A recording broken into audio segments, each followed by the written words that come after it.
primacy of emotion. So I don't think it's much of a debatable issue. And clearly emotion interacts with things and other things cause emotion. But I think that basically human beings' first reactions to a situation is to have an emotional response. And that sets in process a primary mode of processing.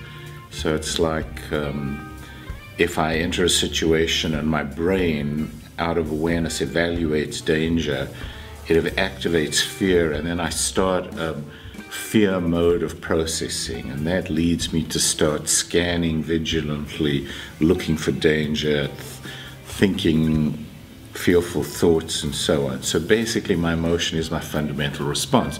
So emotion then is going to determine how I think, how I act, and how I interact.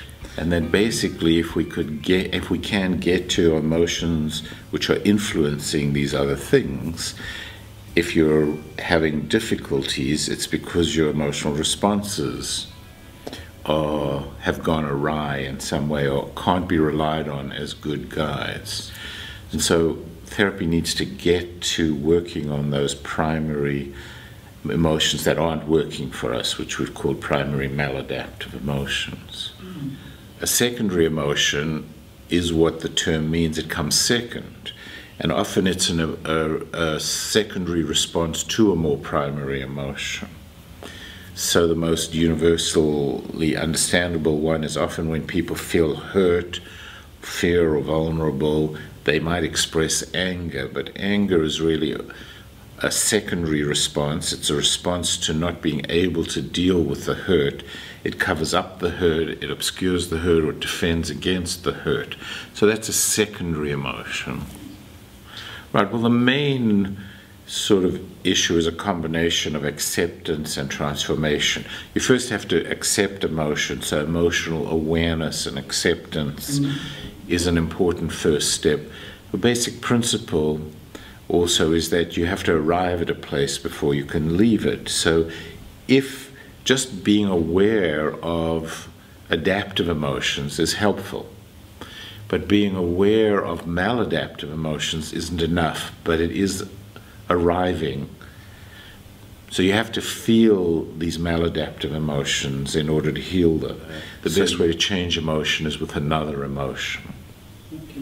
So we really have to evoke then alternate emotions to change these emotions. And so empathy is our basic relational frame, and empathy involves empathic attunement to feelings. So we're always focused on trying to understand and evoke other people's feelings in our empathic dialogue. This we call the following part of the therapy, and then there's the guiding part. And there we use what we can call as active methods for evoking feeling, of which a lot of them involve enactments or psychodrama type interventions where you enact parts of yourself, dialogues with other people.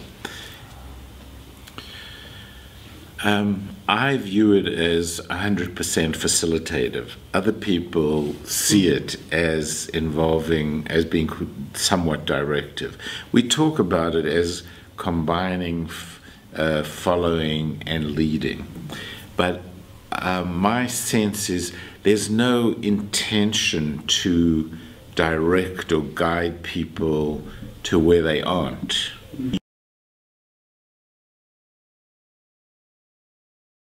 Usually, the underlying emotions in a couple are attachment-related longings and needs that have been unmet, or identity-related feelings in which they're feeling invalidated.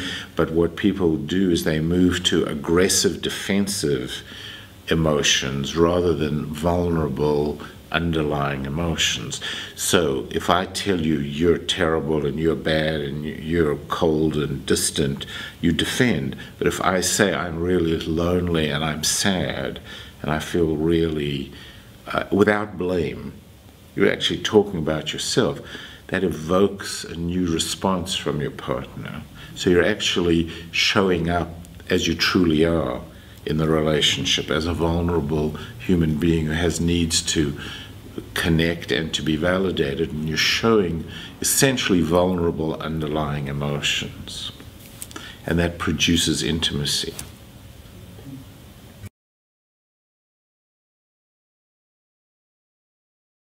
I mean, I think it's important to recognize that countertransference and transference are pre-assumptive theoretical concepts, and to ask why you don't use it implies that it's there and that it should be used.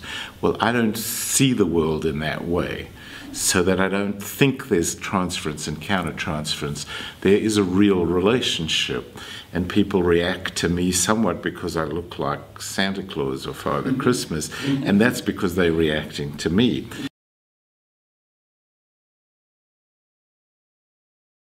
I started off as a process researcher studying the process of change. And that was really my goal and aspiration, was to understand how people change.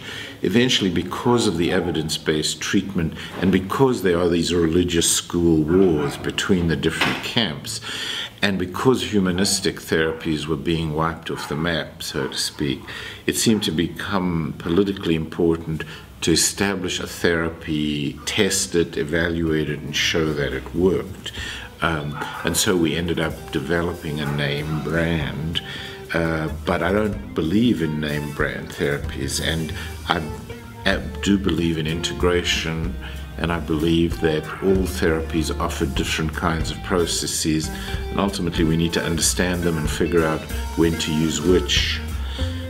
And then eventually we will no longer have schools of psychotherapy, but we will study processes of change. But I think that's still a long way off.